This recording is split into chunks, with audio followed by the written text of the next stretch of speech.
Greetings. Dumela, sawubona, sakpase, namaste, upshin, dubra otra, assalamu alaikum, hotep, buenas noches, bonsoir. What's going on? Welcome, everybody, to episode 55 of the Lott Carey Women in Service Everywhere Digital Couch. My name is Doria Larrier. I am the host of the show, and I'm extremely proud, blessed, and humbled to be in your space this evening for a little bit of housekeeping so that we can make sure that we address all of the people who need to be elevated and lifted up in this great space. And so, on behalf of Reverend Emmett L. Dunn, the Executive Secretary Treasurer, Dr. Jesse Williams, our President, Dr. James Victor, our first Vice President, Dr. Robert Scott, our second Vice President, Reverend Dr. Brendan McBarrow, the President of the Lott Carey Women in Service Everywhere, Sister Lynette Richardson, our first Vice President, Minister Brenda Troy, who is our second Vice President, excuse me, and Deacon Charles Materio, our Men on Missions team leader. We want to thank you all for your presence this evening. Last or 2 weeks ago, maybe it's 3 weeks ago now. It doesn't even feel like it was that long ago. It feels like a moment ago.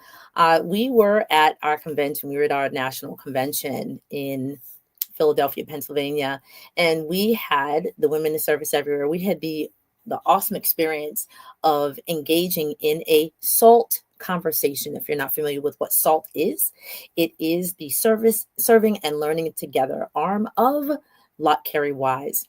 A number of years ago, one of our presidents decided that we should build an intergenerational bridge, if you will, of those of our elder sisters and aunties and grandmas and the next generation so that we can continue transferring the story and keeping the work going, keeping the legacy going. And so Wise Salt was initiated.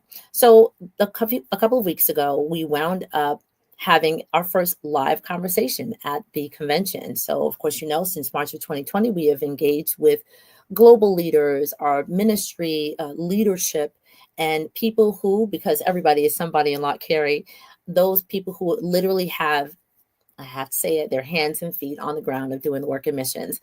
So tonight we're going to have a little remix. We had such an amazing conversation at convention. We thought that we'd want to capture some of it and archive it for days, weeks, and months and years to come.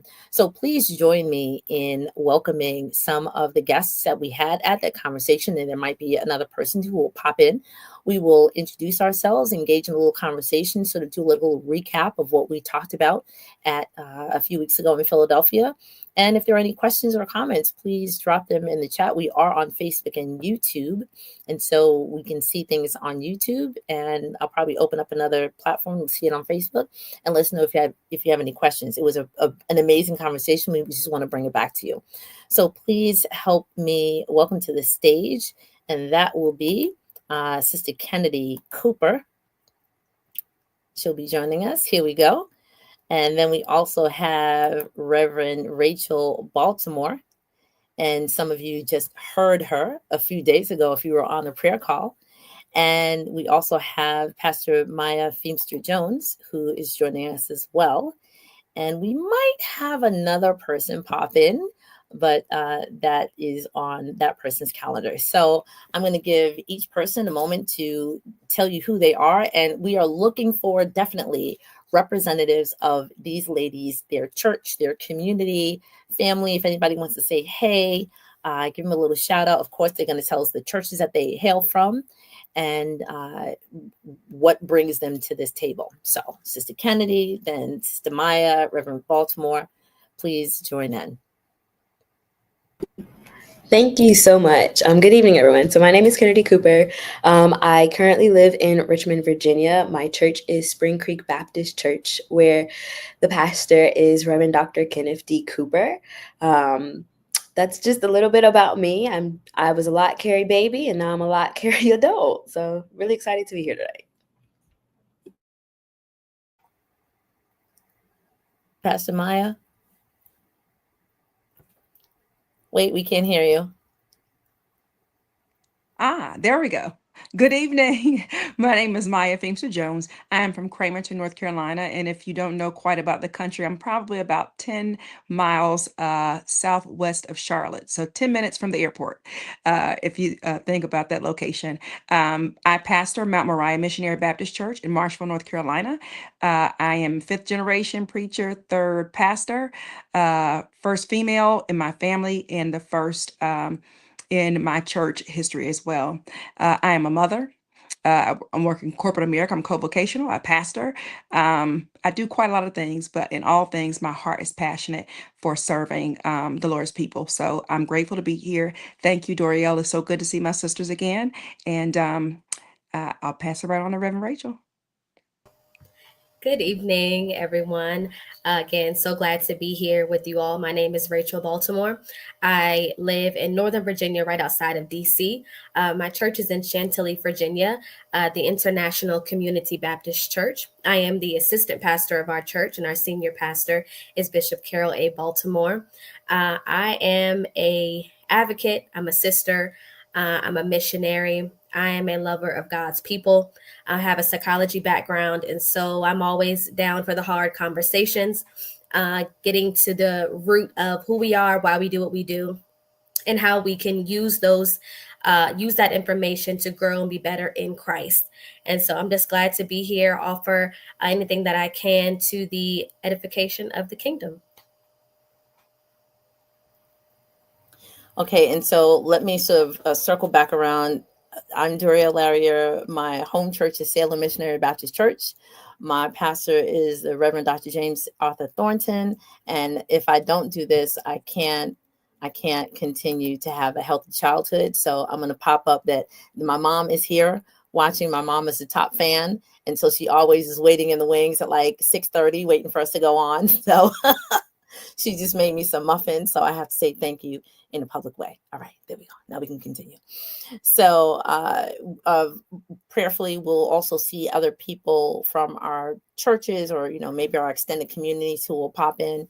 We're very, very thankful. Before I say anything else, we're very, very thankful and grateful to Dr. Brenda McBurrow, who is our president, who has allowed us space for our voices, our collective and ever youthful voices. Oh, wonderful. So we have another person. Yay. We're going to get our last person to pop in, and that is Sister Angela. And literally she is at like a sports game with her son. So we're definitely going to let her pop in and just say, hey, before we continue the conversation. Let's see if we can do this right. Hi. Hey guys. Excellent. Sis, you are right on time. The Lord is working miracles. So we just sort of gave like our name, where we're from, and how we initially got connected to this. So bring it back for us. All right. So I'm Angela. I got connected with Lott Carey through Alfred Street Baptist Church. Initially through my mother. She was the late Rose. She was the wise president. So Lott Carey has been in my life for a very, very long time. So there we go. There we go. We appreciate it. And we know that if the Wi-Fi isn't Wi-Fiing and you pop out, unexpectedly, we totally understand that. So I'm actually going to ask the next question, pop it to you, just in case you have to leave earlier. Okay. Sure. Okay, great. So one of the things that we talked about during our, digital couch a few weeks ago was, and this may literally be the moment to sort of elaborate a little more, what our parents have done, because in essence, all of us have been in church ministry. We've grown up within the church. Reverend Rachel, you are a child of pastors of a church. Pastor Maya, you are child and grandchild. Kennedy, you're child of, pastors. Angela, your mom. Like, we've all had our parents to bring us, so we didn't know anything because they volunteered brought us, right? We showed up, but then something else kept us sitting in the seats. Something else kept us connected, and so we know that our parents do what they can to embed and instill and ingrain not just God's word in the Bible, but also the work of helping out our neighbor, and our neighbor, of course, can be across the street, across the city, town.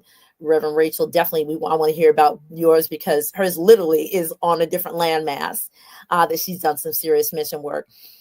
How do you feel that, let's say, when you walk the streets now, the impact of what our families have done for us, how does that give us a new set of lenses when we look at the people who are around us, that probably our peers who are not in the church and the mission work, how they look at life a little differently?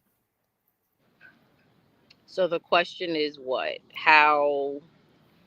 So, like, how has our life being Mm-hmm. brought up in this mission work, how does it provide us like a new set of lenses Okay. that may be different from how our peers look at life, and like helping their neighbor? Definitely. So the one thing that I can actually remember as a child is making sandwiches to go out to the homeless in the Washington D.C. area almost every Saturday. I think I was like 6 or 7 years old. So growing up, always being outside, always giving, always having somebody's house that we're going to, somebody coming into our home, somebody we had to help at the church. I have just embedded in always helping somebody, whatever that may be, and however I'm able to do that. So I appreciate my mother being that mother where every time we turned around there was somebody we had to help. I didn't know we were helping them at that time. We were just doing what we do.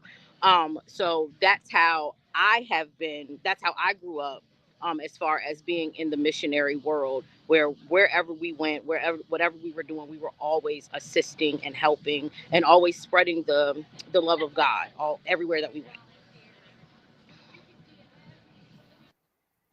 Excellent. So we can pass the mic. Who'd like to chat next?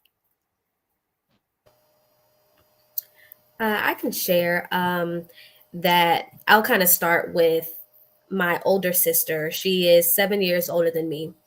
And she decided to go on her first mission trip at 11 years old to the Philippines.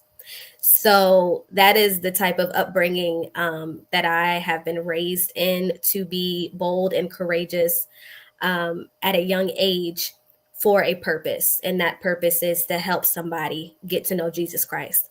My great grandmother was known for cooking for the church after Sunday services, cooking for the pastor, down to my grandparents. Um, a life of service is what I've seen and all that I know. And when I look at my peers, I see the shallowness of them a lot of times, because their world is small.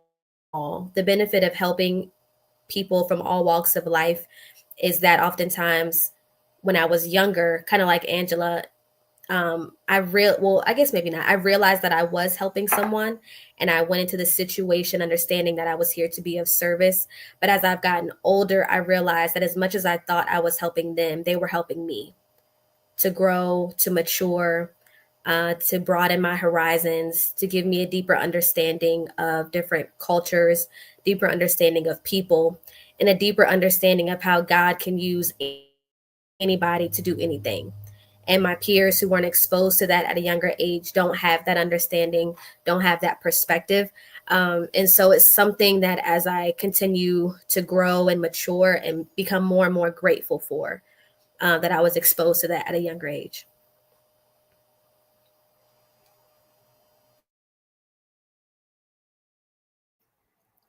Sister Kennedy? Um, I think that's an interesting question for me. I think one of the things, to kind of echo what's already been said, is that my parents kind of displayed this mindset, this expectation that you are meant to serve and God called you to serve. And I think it went back to, talking about our gifts and how in everything use your gifts and you'll figure it out as you continue to put yourself out there. But I think more so interesting for me is that my parents, I felt like in a way kind of made it clear you're not too far off, and not in such a way where it's like you have what you have because God is so good and he is so merciful and he is so gracious and he loves you, and this is what you have. But anything at any given moment, it can change. And if that were you, how would you want somebody to respond? And I think having that mindset also developed a heart posture where I'm nobody's savior. I'm not doing anything out of pity, but just truly out of the goodness of God, of being a good steward of the things that he gave me and how I can now give it back to him and to other people through service. And I think to my peers, I'm slightly an oddball out. Like, I truly am the person that's like, so what needs to be done? Where's their help? And I've realized that it's not just about the big moments of helping, but it's also in the little mundane things where you really don't realize how much of a heart posture for serving God is cultivating in you, but you're just doing it because it's been naturally ingrained in you. And I think sometimes, like, that's where me and my peers, we have that disconnect. I think especially with my generation, we're known for being selfish and we're known for being self-centered. It's like I don't see it, and I think I don't see it because I'm very intentional on how can I serve you. I'm a big people person, so it just comes naturally of, in order to connect, in order to grow, in order to do some things, you have to be willing to serve. And I think like that was something that has really changed, like formed my perspective of it. Okay, Pastor Maya, before you pop on, I'm actually just gonna let ask like the last part of the question to Angela, since she's literally like being mom and like watching her son at a game, and so you can have like the this question and the last question. So Angela, so this last question for the group: as you're growing your son, and the other nieces and nephews that are in our, extended church family community, or your neighbors, what would you say about, and this is whether or not you've taken a physical trip across to, like, a plane to across to do mission work, what suggestion or advice would you say to a younger person about how missions matter or why they matter? So I've never gotten on a plane to do missions work. I usually just do it within the community. However, I think that I would actually tell someone in a younger generation under me that it is a call from God. We are mandated to do the work of God. That is missionary work. Um, whether it's feeding the homeless, whether it's clothing, whether it is just giving a word of encouragement, whether it's just loving up on someone, however that looks for you. Like, each of us have our own different type of calling, which in essence is some type of missionary work. So it's up to us to figure out what it is we are called here on this earth to do. What is our purpose here, and go forth. So that would be my advice. And like, the kid actually just walked out, so it's pretty cool. Okay, perfect. Yeah, I didn't want to like interrupt. Your focus now needs to be on your child. So if you have to pop out, I totally understand. As a matter of fact, I'm literally just going to get a picture of us quick. We don't have to have the cups because I know Angela doesn't have the cup, but we'll just get our picture now. That's okay. We totally understand. All right, just everybody posture. Of course, we're fabulous. All right, I think I got it. Good. All right, thanks, Angela. We appreciate you. Thank you guys so much. You guys enjoy the rest of your time. All right. Thank you so much. So Reverend Maya, if you want to like try to start answering those two questions, and then I have like a last question that we'll all chat about. So how do you, it's like the peer work, who on your peer level understands the work that you do, right? You have a smaller group because you're in the ministry, you're doing it, even though you're bivocational. Excuse me.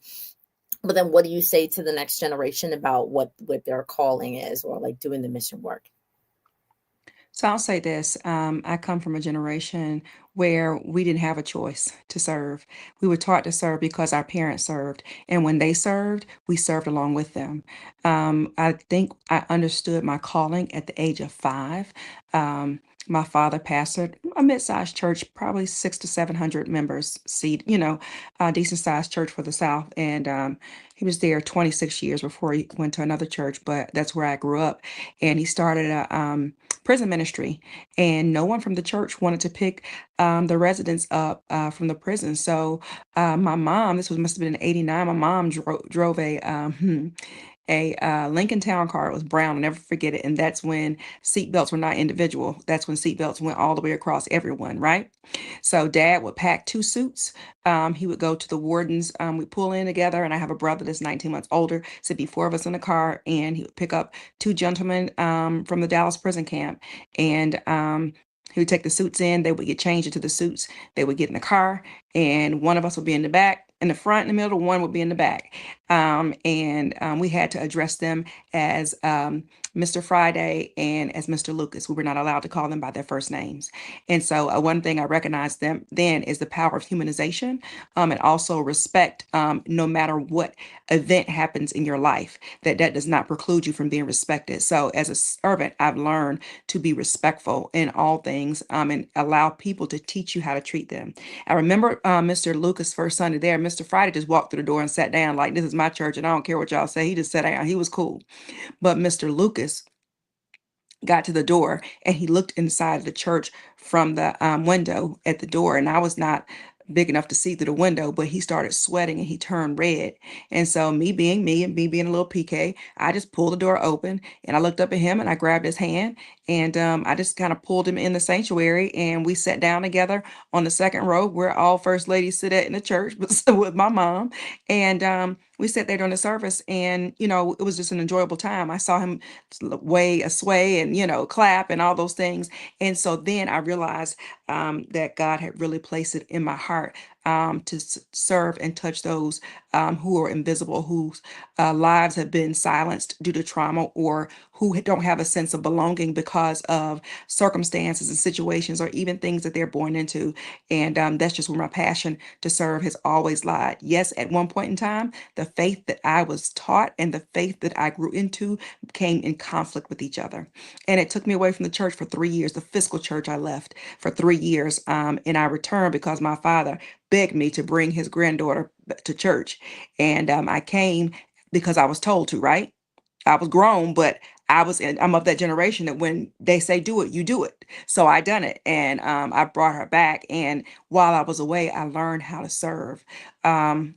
I served in the community. I served amongst people who did not look like me.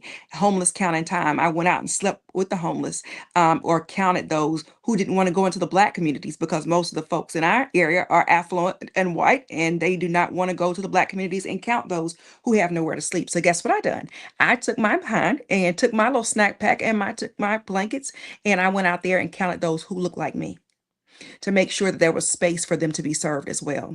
And that was during the most broken time in my life that I was able to understand what it meant to be broken. And it takes me back to the scripture of we are earthen vessels, and that in order for us to serve, we first have to be broken. The oil that's on our lives and inside of us has to spew out on someone else. So what we go through prepares us to bless somebody else.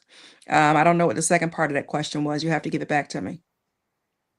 That's okay. I'm gonna let Reverend Rachel, because I want to tap into her, something that she said, and then actually something that Angela, she said a word, and it hit me different, and I actually want to bring that back to the conversation for another deeper dive. She said the mission work, you have to be called to it. When she said the word called, it literally felt like a gut punch this time. I kid you not. And I was like, wow. Now, of course, like you hear John 3:16, 37,000 times. You hear Genesis 1:1, 19,000 times. You hear Psalm 23, 25,000 times. But when she said it, I was brought to the variety of mission opportunities that one can have. And so, Reverend Rachel, your family has spent time in the Philippines. Sister Kennedy, you do work, let's say right now, in your local community, because I remember you speaking about the non-for-profit organization that you work with. Pastor Meyer, you talk about literally the book that we were reading is what Rich Christians in an Age of Hunger, and how are we walking alongside, like we talk about with Lott Carey, how are we walking alongside those who are interested in support. I'm going to start saying that phrase differently, but interested in support from others. Not everybody is called to the same thing. So there are some people who have a heart for prison ministry. And like you said, Pastor Maya, some people like, ooh, that's not my flavor. I can't rock with that. I can make some sandwiches like Sister Angela, but I can't necessarily get on a plane and go to the Philippines. Like I'm literally, my hand, my chin is in my hand, like, to the Philippines? Like, what called y'all to the, like, I always want to have like that deep conversation, but not everybody's called to the same thing. I think what we do very well in Lott Carey is that we provide a variety of people, a variety of opportunities to either send, to pray, to advocate, to bring awareness, to be an ally, and then to align and go. So what mission work may have looked like to, let's say, Kennedy, let's say your grandparents, Pastor Maya, Reverend Rachel, I'm just talking about generational, right? Rachel, Maya, your parents and your grandparents looks different for let's say the three of us that I just mentioned. Mission work kind of looks like one thing because of what we know our parents and grandparents to have done. To Kennedy, it may look different because of the age band. And so for like the first three that I mentioned, we may say, okay, we're accustomed to hearing that people go. Because I always tell my story about watching the people before 11 p.m. when TV went off of the Feed the Children. And that was my only aspect of what mission work. I did not know it was making the sandwich. I didn't see that as big mission work. But now I'm like, oh, there are many, many opportunities that we can do. So we're all doing it. We're all called to doing something different. And as we have these conversations, at least we're bringing the options of what mission work can to a broader group of people. Because if someone's afraid of flying, they're still a missionary. Why? Because their intention is to support somebody that needs some help, right? And so if it's called that, I think it makes it easier and more palatable. And I'm using the word palatable because one may go, one may send, but they're all doing the same thing. And people need to be acknowledged and appreciated and affirmed for the mission work that they're doing. So I just want to sort of speak back to that because it hit me different. When you're called, you're not called to the same thing that someone else is called to. So, Reverend Rachel, one more thing about the going to the Philippines. Can you just tell the story of why the Philippines was chosen? Because I think more people need to know that. Well, my grandfather, it's been about 40 years now that we've had our established footprint in the Philippines. So what started off as just, he has been to 6 continents. So he's been on many, many mission trips. And so this was just another mission trip that he was going on to the Philippines. But his heart was drawn in a special way to a group of young people, 19 to no more than 30 years old, that were on fire for Christ and that just needed someone to support them in the desires that God had placed in their heart, meaning financial support, spiritual guidance, counseling, and a covering. And so that was the reasoning, I believe, that God truly brought my grandfather to the Philippines to give these people support and going into very rural areas that had gone, I'm trying to word this right, they had been overlooked completely in the country. And so our teams have been diligent and serious about going into very rural areas, going into Islamic territory.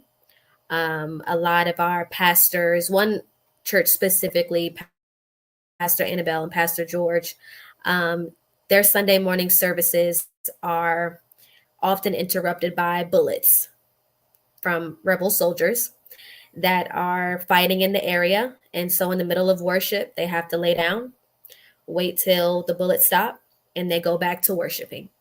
And so I'm so grateful for the obedience of my grandfather, because without that these people who deserve to have heard the name of Jesus Christ never would have. And so I think it boils down to having to make sure that you are clear about how the voice of God sounds to you.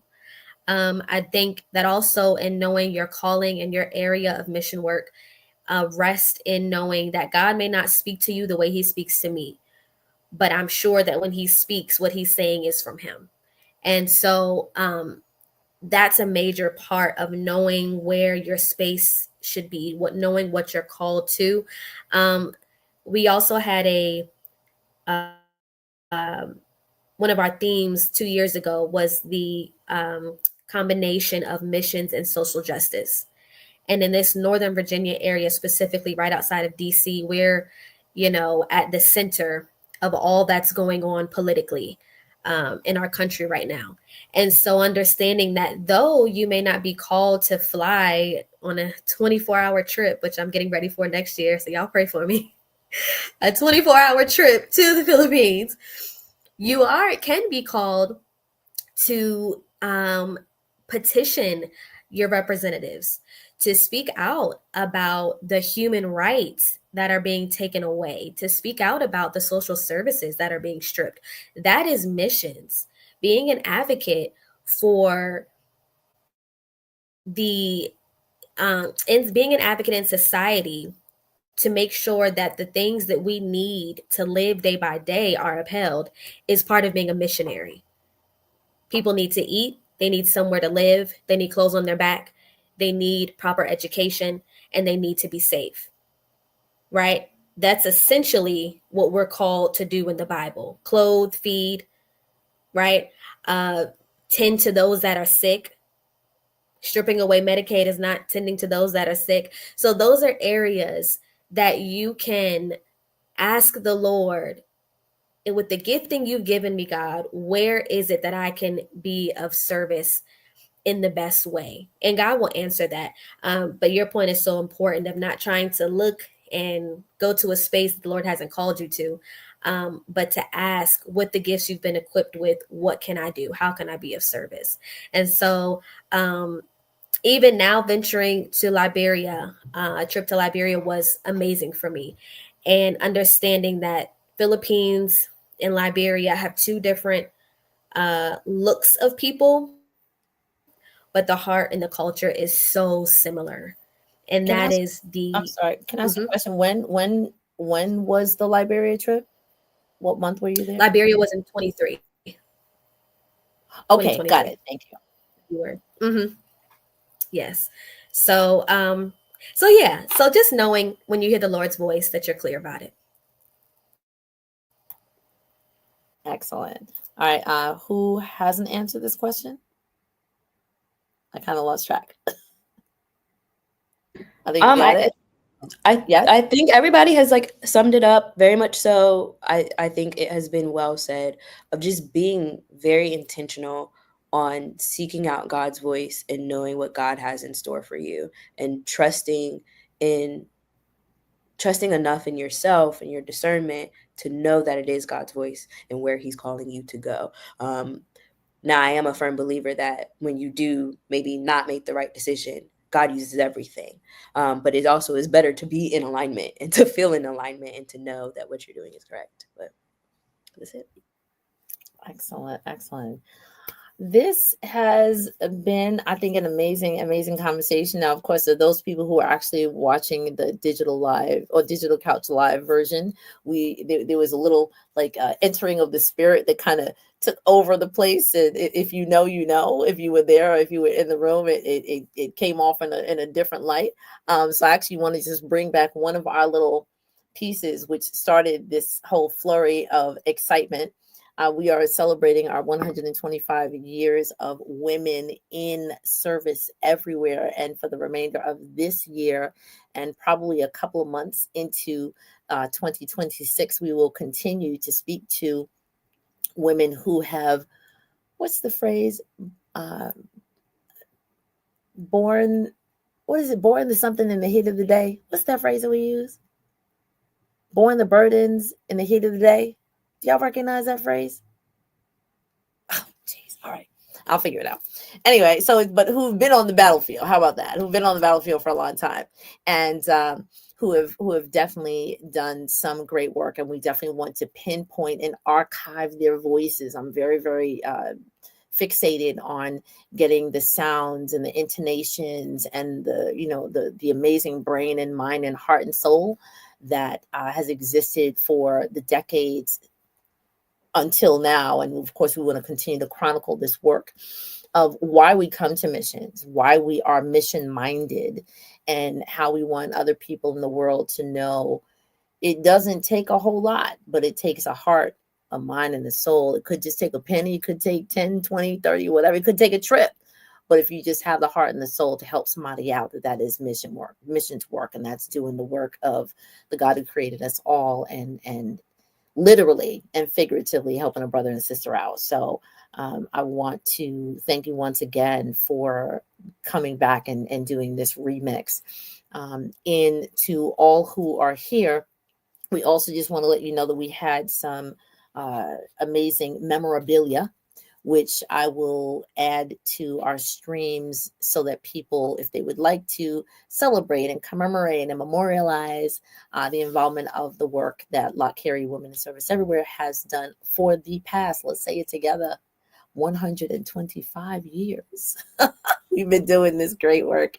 We will provide the opportunity for you to access and acquire those things. So let me at least pop up a couple of people who are in the YouTube chat, because they are here. And so we want to say thank you to Elizabeth Moore. Let's just call her our paparazzi. She is our paparazzi. She is the sister who is always there with the 2 cameras and the cell phone and getting all the pictures. We love you. We love you. Now, I'm not really sure who this is, JT. I'm not really sure who JT is. If you're still here, please let us know who JT is. Enjoyed my time with you all in Philadelphia. Glad this popped up for me. Thank you. And of course, our president is here, Madam President Brenda McBurrow. Thank you, Dr. McBurrow. Thank you so much for allowing us this space to, again, continue to share the great work that God has called us to do. And I'm always reminded by just saying that not everybody's called to do the same thing, but whatever it is that you are doing, what do we ask to do? Do it all to the glory of God. So I ask that all of you please join us. Be right back here the first Thursday of every month. Also, shout out to Reverend Rachel Baltimore. She's doing double duty this week. She was our prayer call. Woo, look at that, right? She had to wipe the fur off her brow because she was on Labor Day, y'all. On Labor Day, where everybody's supposed to be rolling over, right? She was up at 6:30 in the morning giving the word. So we thank you. Oh, thank you. Okay, here's my mother. Thank you, Mom. It's borne the burden in the heat of the day. Thank you, Mama. I appreciate you.